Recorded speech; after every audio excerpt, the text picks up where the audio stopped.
نحمده ونصلي ونسلم على سيدنا ومولانا محمد النبي الأمي وعلى آله وأصحابه أجمعين. أما بعد، فأعوذ بالله من الشيطان الرجيم.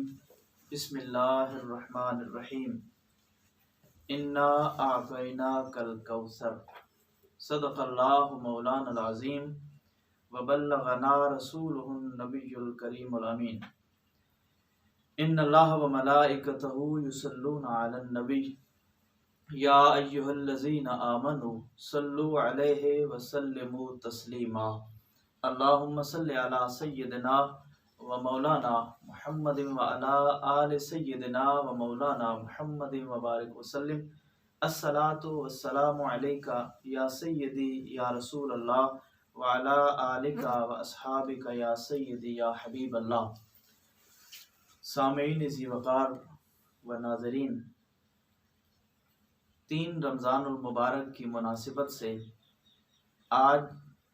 کی اس نشست میں جس موضوع کا انتخاب کیا گیا ہے وہ ہے مقام سیدہ کائنات سیدہ فاطمۃ الزہراء رضی اللہ تعالی عنہا. جس آیت کریمہ مبارکہ مقدسہ مطہرہ کو میں نے موضوع سخن کے طور پہ تلاوت کرنے کا شرف حاصل کیا ہے، اس آیت کریمہ میں خلاق دو عالم نے ارشاد فرمایا انا اعطیناک الکوثر، کہ بے شک ہم نے آپ کو کوثر یعنی خیر کثیر عطا فرمایا. تو جہاں محدثین نے مفسرین نے اس کا ترجمہ خیر کثیر بے حد و بے حساب کیا ہے، امام رازی نے اس کا ترجمہ کثرت اولاد بھی فرمایا ہے. یعنی اس کا مفہوم یوں بھی بنے گا کہ رب کائنات نے اپنے محبوب کریم آقا دو عالم نور مجسم صلی اللہ تعالی علیہ وآلہ وسلم کو ارشاد فرمایا کہ بے شک ہم نے آپ کو کثرت اولاد والا بنایا. اب اگر اس تناظر میں دیکھا جائے تو آقا دو عالم صلی اللہ تعالی علیہ وآلہ وسلم کی اولاد نرینہ بچپن میں ہی وصال فرما گئے تھے، تو پھر آپ کی اولاد کہاں سے چلی؟ اس کو روایت کیا ہے حضرت سیدنا عمر فاروق رضی اللہ تعالی عنہ، اس کے راوی ہیں سیدنا فاروق اعظم اور سیدنا عبداللہ ابن عمر رضی اللہ تعالی عنہما. یہ روایت کرتے ہیں کہ کریم آقا صلی اللہ تعالی علیہ وآلہ وسلم نے ارشاد فرمایا کہ باقی تمام کائنات میں یہ ایک اصول ہے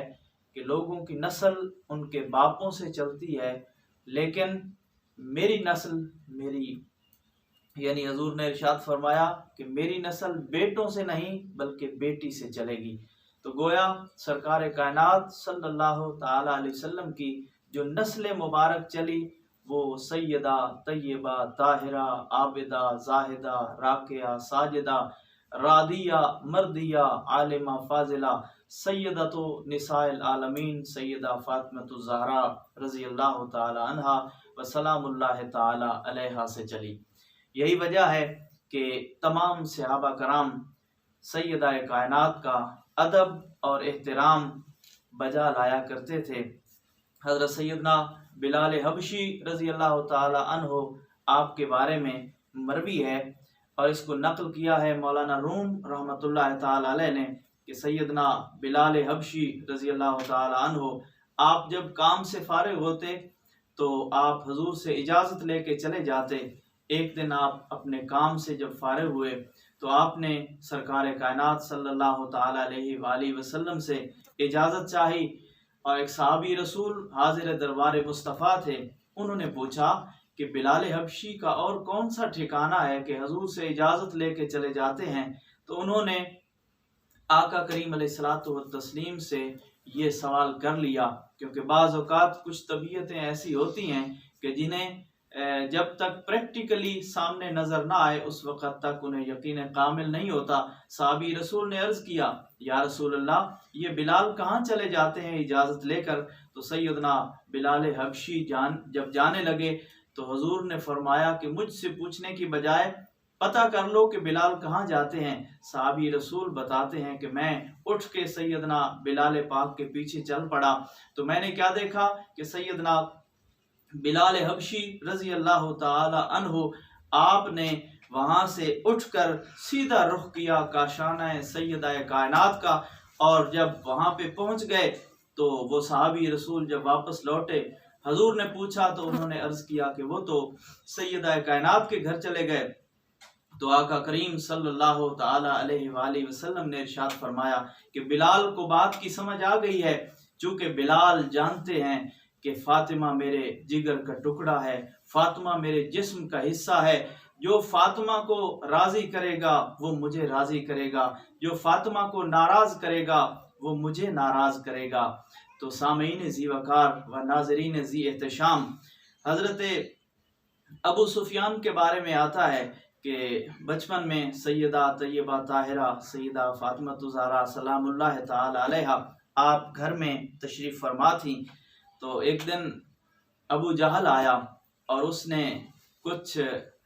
نازیبا کلمات سرکار کریم علیہ السلام کے بارے میں کہے، تو یہ بات سیدہ کائنات کو بہت ناگوار گزری۔ تو آپ نے جواب میں، چونکہ ابو جہل نے اپنی گندی زبان سے حضور علیہ السلام پہ طعن و تشنیع کی، تو آپ نے سیدہ کائنات نے جواب میں فرمایا کہ ذلیل و رسوا تو ہوگا، میرا باپ تو پہلے بھی عزت والا ہے اور ہمیشہ ہمیشہ کے لیے ہی عزت والا رہے گا۔ تو اس نے آگے سے بدتمیزی کرتے ہوئے کچھ تھپڑ مار دیا۔ تو آپ روتی ہوئی گھر تشریف لائیں، تو سرکار کائنات صلی اللہ تعالی علیہ وآلہ وسلم نے جب یہ سارا ماجرا سنا تو آپ نے فرمایا جاؤ ابو سفیان کو جا کے کہو کہ تو برادری کا بڑا ہے، اس معاملے کو نمٹا لے، نہیں تو پھر ہم خود ہی اس کے بارے میں کچھ کریں گے۔ تو حضرت سیدہ کائنات کا بالکل بچپن تھا، چھوٹی عمر تھی، سیدہ کائنات حضرت ابو سفیان کے گھر گئیں، سارا ماجرا سنایا، آپ نے بڑی شفقت کی، حضرت ابو سفیان بڑی محبت سے پیش آئے اور اٹھ کے آپ جو ہے نا سیدہ کائنات کو لے کر ابو جہل کے گھر گئے۔ آپ نے جاتے ہی حضرت ابو سفیان نے ابو جہل کو برا بھلا کہا تمہیں شرم نہیں آتی کہ دیکھیں اس کی عمر کیا ہے اور تیری عمر کیا ہے، تمہیں شرم نہ آئی کہ ایک چھوٹی سی بچی کے اوپر ہاتھ اٹھانے لگا ہے۔ پھر حضرت ابو سفیان نے سیدہ کائنات کو فرمایا کہ اب تم اس کے منہ پہ تھپڑ مارو۔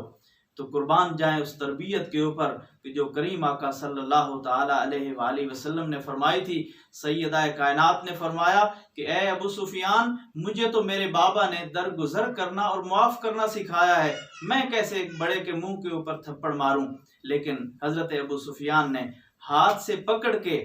اس کو ابو جہل کو سیدہ کائنات کا ہاتھ پکڑ کر مارنا شروع کیا۔ سیدہ کائنات جب یہ سارا معاملہ دیکھا تو آپ مسکرا پڑیں، خوش ہو گئیں، واپس آئیں۔ تو کریم آقا صلی اللہ تعالی وسلم نے اپنی بیٹی کو جب خوش دیکھا، سارا ماجرا پوچھا، اور سیدہ کائنات نے جب ساری کی ساری بات کھل کے بتائی تو حضور خوش ہو گئے، اور میرے کریم آقا علیہ السلام نے دست مبارک اٹھائے دعا کے لیے، اور دعا کرتے ہوئے آقا دو عالم نور مجسم شاہ کونین سرور انبیاء صلی اللہ تعالی علیہ وسلم نے حریم ناز پروردگار میں عرض کی کہ میرا مالک، اس ابو سفیان نے میری بیٹی کو خوش کیا ہے، تو اس کو اپنے دربار سے خالی نہ لوٹانا۔ جب ہم تاریخ کا مطالعہ کرتے ہیں تو ابو سفیان کی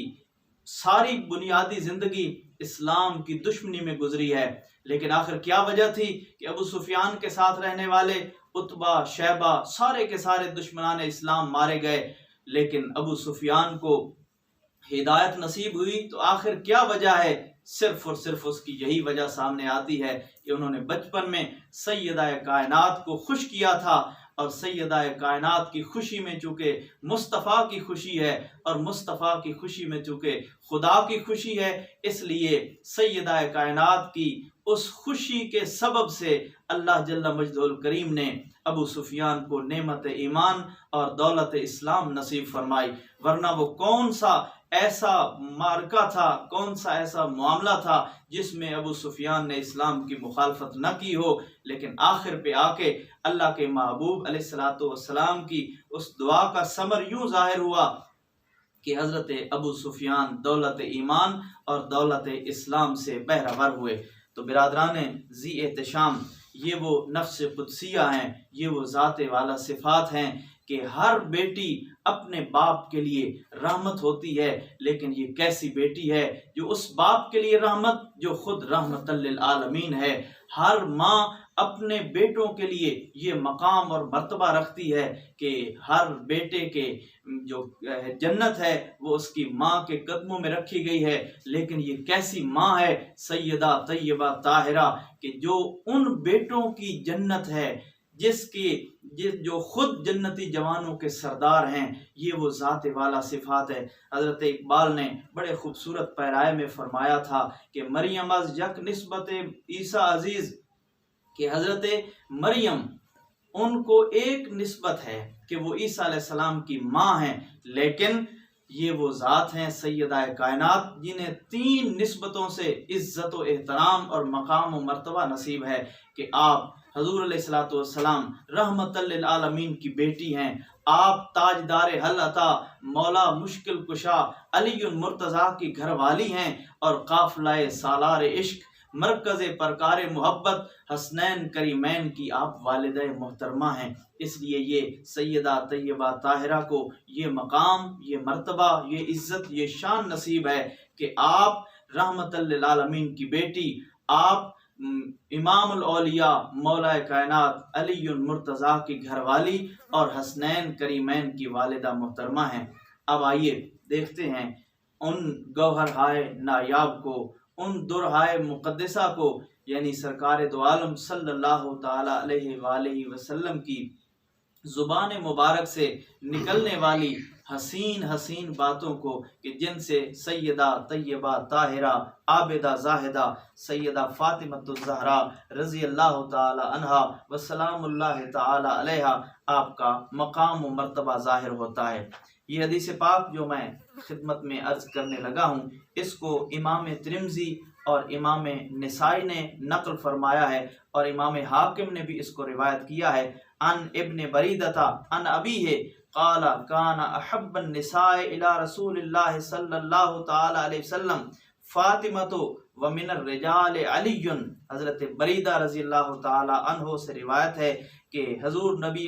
کریم صلی اللہ تعالی علیہ وآلہ وسلم کو عورتوں میں جو سب سے زیادہ عزیز تھیں وہ سیدہ فاطمہ الزہرا تھیں، اور مردوں میں جو سب سے زیادہ محبوب تھے وہ مولا علی شیر خدا علی المرتضیٰ کی ذات والا صفات تھی۔ اسی طرح آقا دو عالم صلی اللہ تعالی علیہ وسلم کی ایک حدیث پاک ہے، سرکار دو عالم صلی اللہ تعالی وسلم کے ایک غلام ہیں ثوبان، وہ روایت کرتے ہیں کہ کان رسول اللہ صلی اللہ تعالی علیہ وآلہ وسلم اذا سافر کان آخرہ عہدہ بانسان من اہل فاطمہ واول من يدخل علیہا اذا قدم فاطمہ۔ فرمایا آقا کریم علیہ الصلوۃ والسلام جب سفر کا ارادہ فرماتے تھے تو اپنے اہل و عیال میں سب سے بعد جس سے گفتگو فرماتے تھے وہ سیدہ فاطمہ الزہرا ہوتی، اور سفر سے واپسی پر سب سے پہلے جس کے پاس میرے آقا تشریف لاتے تھے وہ حضرت فاطمہ الزہرا کی ذات والا صفات ہی ہوتی تھیں۔ حضرت سیدنا ابو ہریرہ رضی اللہ تعالی عنہ راوی ہیں کہ قال نظر النبی صلی اللہ تعالی علیہ وآلہ وسلم الی علی و فاطمہ والحسن والحسین فقال انا حرب لمن حاربکم وسالم لمن سالمکم۔ اس کو امام احمد نے اور امام حاکم نے اس کو نقل کیا ہے۔ حضرت ابو ہریرہ پاک راوی ہیں، آقا دو عالم صلی اللہ تعالی علیہ وسلم نے حضرت علی، حضرت فاطمہ الزہرا، حضرت حسن پاک، حضرت امام حسین پاک کی طرف نظر التفات فرمایا اور فرمایا جو تم سے لڑے گا میں اس سے لڑوں گا، اور جو تم سے صلح کرے گا میں اس سے صلح کروں گا، یعنی جو تمہارا دشمن ہے وہ میرا دشمن ہے، اور جو تمہارا دوست ہے وہ ہمارا دوست ہے۔ ان ام المؤمنین عائشہ رضی اللہ تعالی عنہا قالت کانت فاطمہ اذا دخلت علیہا رحب بها وقام الیہا فاخذ بیدها فقبلها واجلسها فی مجلسہ۔ ام المؤمنین سیدہ عائشہ الصدیقہ رضی اللہ تعالی عنہا بیان کرتی ہیں کہ جب سیدہ فاطمہ الزہرا آقا کریم کی خدمت اقدس میں حاضر ہوتی تو حضور نبی کریم صلی اللہ علیہ وسلم سیدہ کو خوش آمدید کہتے، کھڑے ہو کر ان کا استقبال کرتے، ان کا ہاتھ پکڑ کر بوسہ دیتے اور انہیں اپنی نشست پر بٹھا لیتے۔ اگر اس حدیث پاک کو مزید تفصیل کے ساتھ سمجھنا ہو تو ایک مثال کا سہارا لیتے ہیں کہ جس طرح اگر ہم میں سے کوئی کامن پرسن بیٹھا ہو اور اس کے بیٹھنے پہ اس کا شیخ اوپر سے آ جائے تو یہ کیسے ممکن ہے کہ بندہ بیٹھا رہے؟ یقیناً وہ شخص کھڑا ہو جائے گا۔ میں بیٹھا ہوں، میرا شیخ میرا مرشد آ جائے تو میں کھڑا ہو جاؤں گا۔ میرے مرشد بیٹھے ہوں، غوث پاک آ جائیں تو یہ ہو ہی نہیں سکتا کہ ولی ہو اور غوث پاک کا احترام کرنے والا نہ ہو۔ سیدنا شیخ عبد القادر جیلانی بیٹھے ہوں، مولا کائنات علی المرتضیٰ شیر خدا آ جائیں تو یقیناً امام ولایت حضرت سیدنا عبد القادر جیلانی کیسے ممکن ہے کہ آپ بیٹھے رہیں گے، بلکہ آپ کھڑے ہو کر امام الاولیاء سیدنا علی المرتضیٰ شیر خدا کرم اللہ تعالی وجہ الکریم کا استقبال کریں گے۔ لیکن چشم تصور میں اگر دیکھا جائے تو سارا زمانہ بیٹھا ہو، ولی بیٹھے ہوں، اغواس و اقطاب و ابدال بیٹھے ہوں، حتیٰ کہ انبیاء کرام بیٹھے ہوں اور میرے مصطفیٰ کی ذات والا صفات کا ظہور ہو، میرے کریم آقا تشریف لائیں، آقا کریم کی جلوہ گری ہو، تو یقیناً سارے کے سارے کھڑے ہو جائیں گے، کیونکہ امام الانبیاء تشریف لائے، مصطفیٰ کے آنے پہ سب کھڑے ہو جاتے ہیں۔ تو برادران ذی احتشام، جس کے آنے پہ ساری دھرتی کے لوگ کھڑے ہو جائیں، جس کے آنے پہ اولیاء کھڑے ہوں، جس کے آنے پہ انبیاء کھڑے ہوں، اسے مصطفیٰ کہتے ہیں، اور جس کے آنے پہ خود مصطفیٰ کھڑے ہو جائیں اسے سیدہ فاطمہ الزہرا کہتے ہیں۔ یہ ہے حضور کی شفقت کی انتہا، یہ ہے میرے مصطفیٰ کریم کی محبت کی اور شفقت کی انتہا کہ جب سیدہ پاک حضور کے پاس آتی میرے آقا کھڑے ہو جاتے، اور جب سیدہ طیبہ طاہرہ کے پاس حضور تشریف لے جاتے تو سیدہ پاک حضور کے استقبال میں کھڑی ہو جاتی تھیں۔ حضرت عبداللہ ابن عمر رضی اللہ تعالی عنہما روایت فرماتے ہیں کہ ان النبی صلی اللہ تعالی وسلم کان اذا سافر کان آخر الناس عہدا بہ فاطمۃ واذا قدم من سفر کان اول الناس بہ عہدا فاطمہ فقال لها رسول اللہ صلی اللہ تعالی علیہ وسلم فداک ابی و امی۔ بالکل اسی طرح جس طرح پہلے حدیث پاک میں نے عرض کی ہے، اس کے ساتھ آگے یہ الفاظ اضافی ہیں۔ اس کو امام حاکم نے، امام ابن حبان نے نقل کیا ہے کہ جب میرے کریم آقا سفر کا ارادہ کرتے تو اپنے اہل و عیال میں سب سے آخر میں جس سے گفتگو فرماتے تھے وہ سیدہ فاطمہ الزہرا ہوتی، اور سفر سے واپسی پر جس سے سب سے پہلے سیدہ حضور علیہ السلام ملتے تھے، تشریف لاتے تھے جن کے پاس، وہ بھی سیدہ فاطمہ الزہرا کی ذات والا صفاتی ہوتی۔ اور پھر اگلے لفظ انتہائی قابل توجہ ہیں کہ میرے کریم آقا علیہ السلام تشریف لاتے اور سیدہ طیبہ طاہرہ سیدہ فاطمہ الزہرا رضی اللہ تعالی عنہا سے فرماتے تھے۔ ہر صحابی جب آقا کریم علیہ السلام سے مخاطب ہوتا تو وہ ایسے ہی عرض کرتا، فدا کا ابی و امی یا رسول اللہ، اے اللہ کے رسول میرے ماں باپ آپ پہ قربان ہو جائیں، لیکن یہ وہ واحد ذات ہیں سیدہ طیبہ طاہرہ سیدہ فاطمہ الزہرا کہ جنہیں خود مصطفیٰ فرماتے تھے کہ میرے ماں باپ آپ پہ قربان ہو جائیں، فدا کے ابی و امی۔ اسی طرح سیدنا ابو ہریرہ رضی اللہ تعالی عنہ راوی ہیں، قال علی بن ابی طالب یا رسول اللہ صلی اللہ علیہ وسلم ایما احب الیک انا ام فاطمہ؟ قال فاطمہ تو احب الی منک وانت اعز علی منک۔ کتنے خوبصورت الفاظ ہیں، میرے کریم آقا علیہ السلام نے اظہار محبت فرمایا۔ حضرت ابو ہریرہ پاک راوی ہیں، مولا کائنات علی المرتضیٰ شیر خدا نے بارگاہ رسالت مآب میں عرض کی، یا رسول اللہ آپ کو میرے اور فاطمہ میں سے کون سب سے زیادہ محبوب ہے؟ تو آپ نے فرمایا فاطمہ مجھے تم سے زیادہ پیاری ہے اور تم میرے نزدیک فاطمہ سے زیادہ عزیز ہو، یعنی تم مجھے پیارے لگتے ہو اور فاطمہ بھی مجھے پیاری لگتی ہے۔ اسی طرح سیدنا علی پاک ہی اس حدیث پاک کے راوی ہیں، قال قال رسول اللہ صلی اللہ تعالی علیہ وسلم لفاطمہ انی و ایاک و ہذین و ھذا الراقد فی مکان واحد یوم القیامہ۔ مولا کائنات علی المرتضیٰ روایت کرتے ہیں آقا کریم علیہ الصلوۃ والتسلیم نے سیدہ طیبہ طاہرہ فاطمہ الزہرا سے فرمایا، اے فاطمہ، میں تو اور یہ دونوں یعنی حسن و حسین اور یہ سونے والا، کیونکہ اس وقت مولا علی شیر خدا آپ آرام فرما رہے تھے، سو کر اٹھے ہی تھے، روز قیامت فرمایا روز قیامت ایک ہی جگہ یہ سارے لوگ ہوں گے۔ اسی طرح مولا کائنات علی المرتضیٰ شیر خدا آپ روایت کرتے ہیں قال قال رسول اللہ صلی اللہ تعالی وسلم ان اول من يدخل الجنۃ انا وفاطمہ والحسن والحسین قلت یا رسول اللہ صلی اللہ علیہ وسلم فمحبونا قال من ورائکم۔ سیدنا علی پاک بیان کرتے ہیں رسول اللہ صلی اللہ تعالی علیہ وآلہ وسلم نے مجھے بتایا کہ میرے ساتھ سب سے پہلے جنت میں داخل ہونے والوں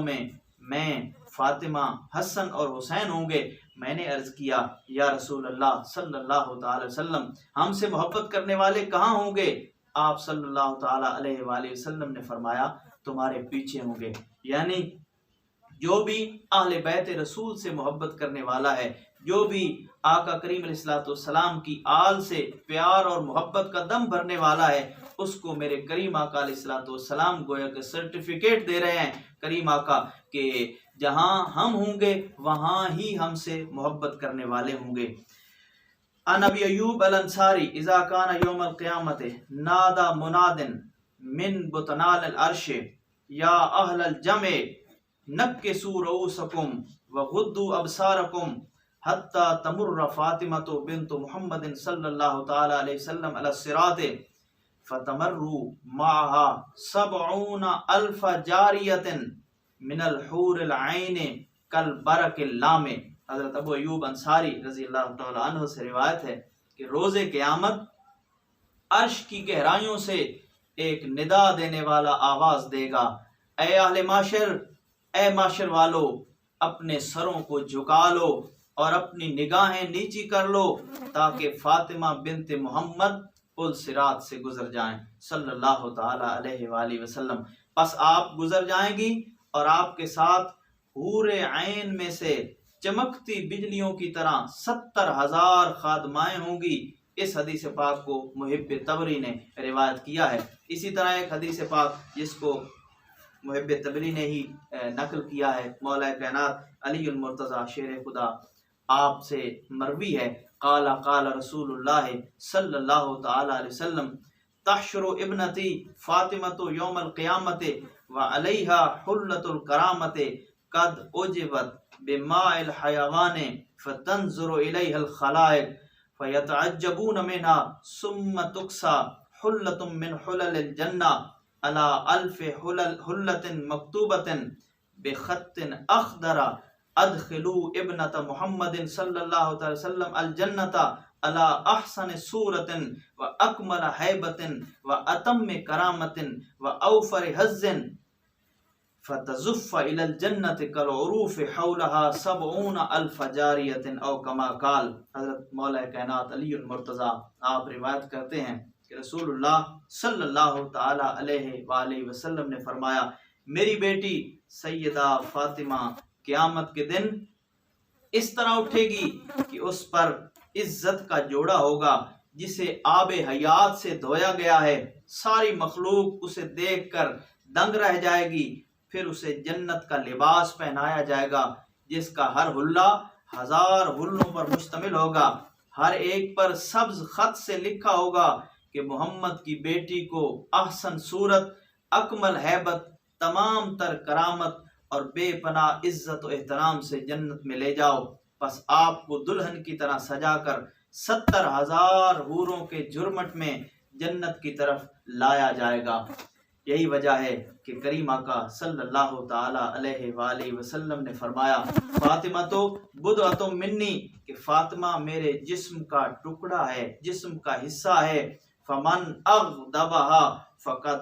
اغضبنی، یعنی فاطمہ میرے جسم کا ٹکڑا ہے، جس نے فاطمہ کو ناراض کیا اس نے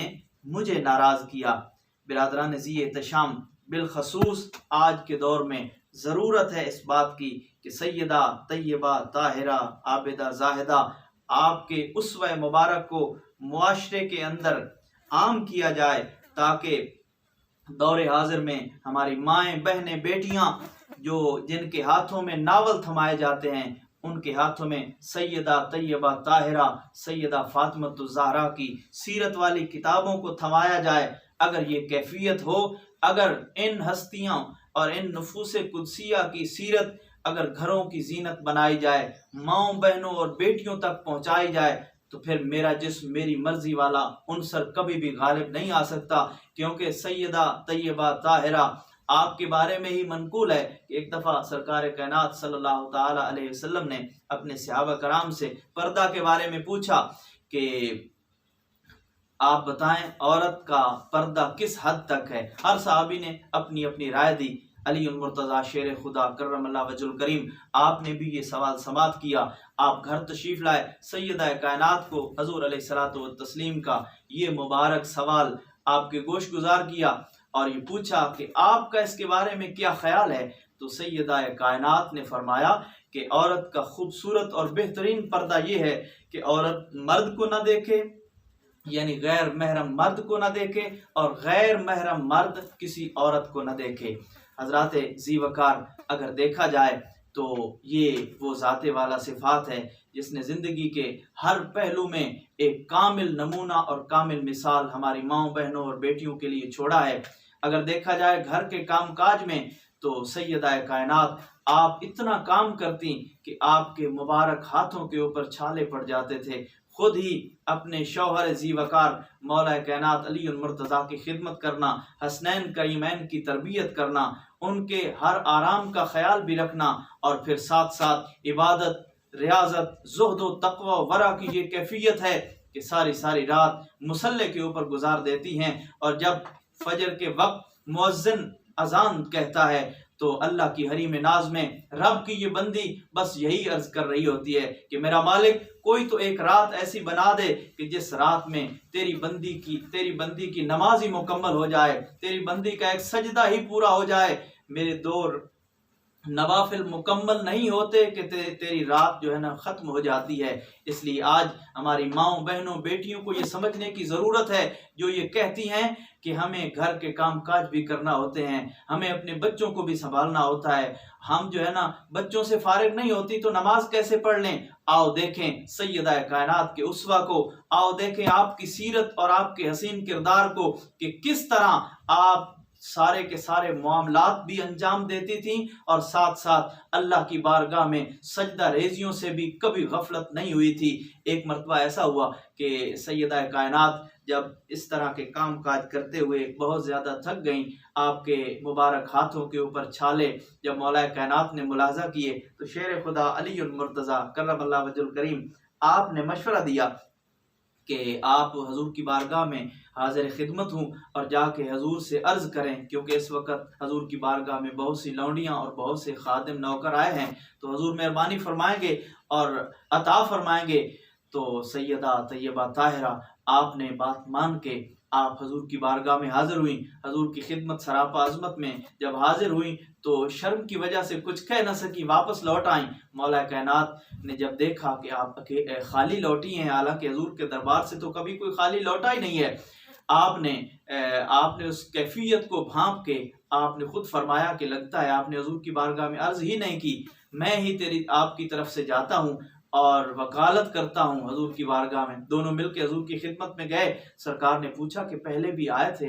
اور وجہ کیا ہے، کیا معاملہ تھا، کیا مطالبہ تھا؟ مولا کائنات نے عرض کی کہ یا رسول اللہ، آپ کی بارگاہ میں لونڈیاں آئی ہیں، بہت سے خادم آئے ہیں، آپ مہربانی فرمائیں۔ سیدہ کائنات کام کر کر کے تھک جاتی ہیں، تو حضور نے 3 مرتبہ فرمایا کہ میں کبھی بھی ایسا نہیں کروں گا کہ تمہیں کوئی لونڈی دوں، میں نہیں دوں گا، میں نہیں عطا فرماؤں گا، کیونکہ ابھی تک صفہ کے جو باسی صحابہ کرام ہیں ان کو اس کی بہت زیادہ ضرورت ہے۔ لیکن اسی وقت ہی حضور کا دریائے رحمت جوش میں آیا اور میرے کریم آقا صلی اللہ علیہ وآلہ وسلم نے فرمایا، فاطمہ میں تمہیں اس سے بھی بہتر نعمت نہ عطا فرما دوں؟ جی ابا جان ضرور عطا فرمائیے۔ سیدہ کائنات نے جب یہ عرض کیا تو میرے کریم آقا صلی اللہ علیہ وسلم نے فرمایا ہر نماز کے بعد 33 مرتبہ سبحان اللہ، 33 مرتبہ الحمدللہ اور 34 مرتبہ اللہ اکبر کہنا۔ اگر یہ کہو گی اور یہ پڑھو گی تو یہ تمہارے نزدیک جو ہے نا یہ غلام اور لونڈیاں اور اس سے بھی سب بہتر سے بہتر ہوگا۔ اب ایسا نہیں ہوا کہ سیدہ کائنات نے جو ہے نا اس کے بارے میں اس کا ریئیکشن کیا ہو کہ میں لونڈیاں لینے آئی تھیں، لیکن آپ نے اس کی بجائے شکر ادا کیا کہ ابا جان نے کرم فرمایا ہے اور یہ نعمت میری وساطت سے اپنی امت کو عطا فرمائی ہے۔ اللہ تبارک و تعالی ہم سب کو،